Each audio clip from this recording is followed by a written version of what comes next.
Hey everyone, I hope you're doing well and I'm sure you've read the title of the video. So, first, let's understand what root resorption actually is. It's basically the loss of hard tissue from the tooth, mainly dentine and cementum. And this happens because certain clastic cells get activated under specific conditions. Now, the easiest way to understand root resorption is to look at where it starts. That's the basis of how we classify it.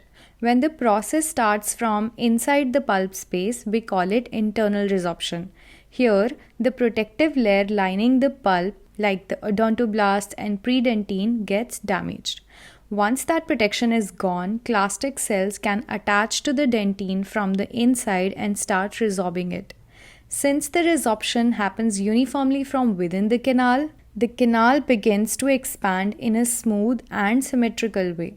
That's why on a radiograph, internal resorption looks like a well-defined, ballooned out enlargement of the canal space, and you cannot really trace the original canal outline through that area. On the other hand, when resorption starts on the outer surface of the root, it's called external resorption. In this case, the first thing that happens is damage to the cementum, which normally protects the root surface. Once cementum is lost, the underlying dentine is exposed and the clastic cells can attach from the outside. Because this resorption is uneven and happens along the root surface, it appears irregular and poorly defined on radiographs. And since the canal is not the starting point here, the canal outline usually remains visible and intact through the defect. This difference becomes very clear when you take radiographs at different horizontal angulations.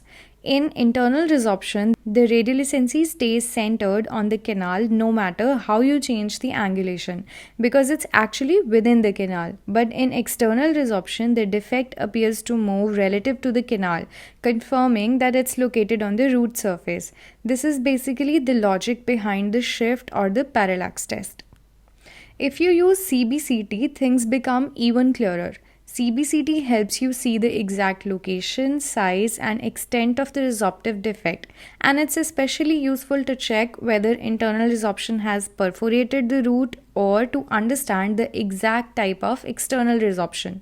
Clinically, internal resorption is often silent and picked up accidentally on routine radiographs, whereas external resorption is more commonly linked to things like trauma, orthodontic forces, chronic inflammation, or pressure from nearby lesions.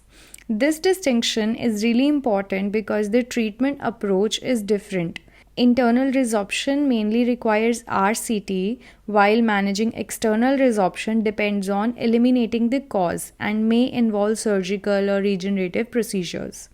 So, in simple terms, internal resorption looks smooth and symmetrical because the canal itself is being resorbed from the inside, while external resorption looks irregular because the root surface is being affected from the outside.